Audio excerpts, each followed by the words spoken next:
Assalamualaikum warahmatullahi wabarakatuh. Hai semuanya. Dalam video kali ini, saya akan membahas tentang mengenal lebih dekat alat tangkap perikanan yang ramah lingkungan, yaitu alat tangkap pancing rawai. Sebelum itu, saya akan memperkenalkan diri terlebih dahulu. Perkenalkan, nama saya Farah Sisi Prasikasari dari Fakultas Perikanan dan Ilmu Kelautan, jurusan Pemanfaatan Sumber Daya Perikanan dengan NIM 072 2019 0002. Sebelum mengetahui alat tangkap yang ramah lingkungan, kita juga harus perlu tahu kenapa sih harus menggunakan alat tangkap yang ramah lingkungan.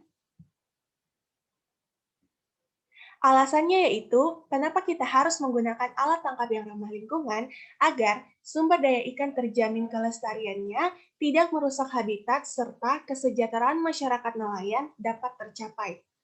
Alat tangkap pancing rawai sendiri masuk ke dalam kategori alat tangkap yang ramah lingkungan karena memiliki selektivitas yang tinggi dan tidak memberikan dampak besar pada lingkungan maupun sumber daya.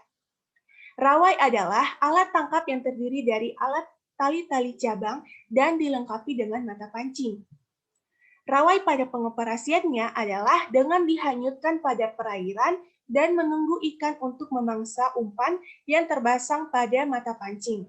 Selektivitas rawai terletak pada mata pancingnya.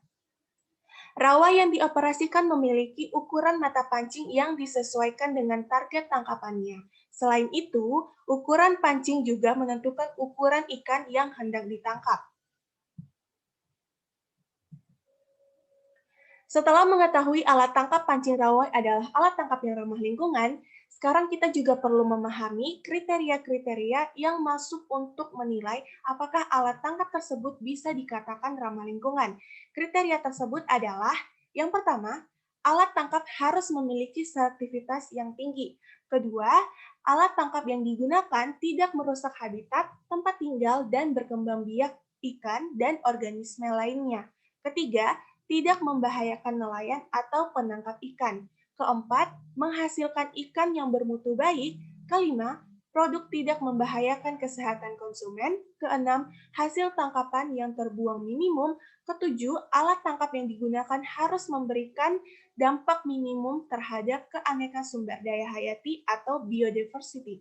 Kedelapan, tidak menangkap jenis yang dilindungi undang-undang atau terancam punah.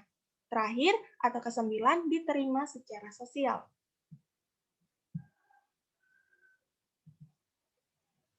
Sebagai contoh, saya pernah melakukan wawancara kepada nelayan di daerah saya terkait alat tangkap ramah lingkungan, yaitu pada alat tangkap jaring atau gillnet. Berikut hasil dari wawancara tersebut.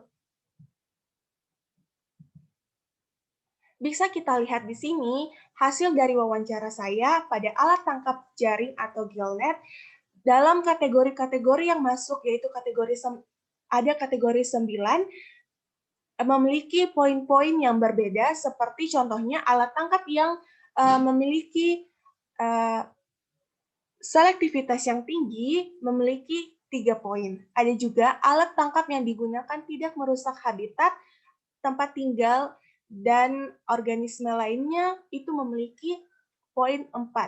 Jika semua ke-9 kategori tersebut sudah dilakukan, sudah dijelaskan kepada nelayan dan mendapatkan hasil, maka poin-poin yang ada pada hasil wawancara tersebut dijumlah, lalu dibagi 9 untuk mendapatkan hasil, lalu kita menentukan apakah hasil itu masuk dalam kategori ramah lingkungan. Bisa kita lihat di sini bahwa saya memiliki poin 25, lalu dibagi 9, mendapatkan hasil 2,77, di mana skor nilai tingkat keramahan adalah 2,51, atau kita bisa bilang alat tangkap gillnet atau jaring adalah alat tangkap yang cukup ramah lingkungan.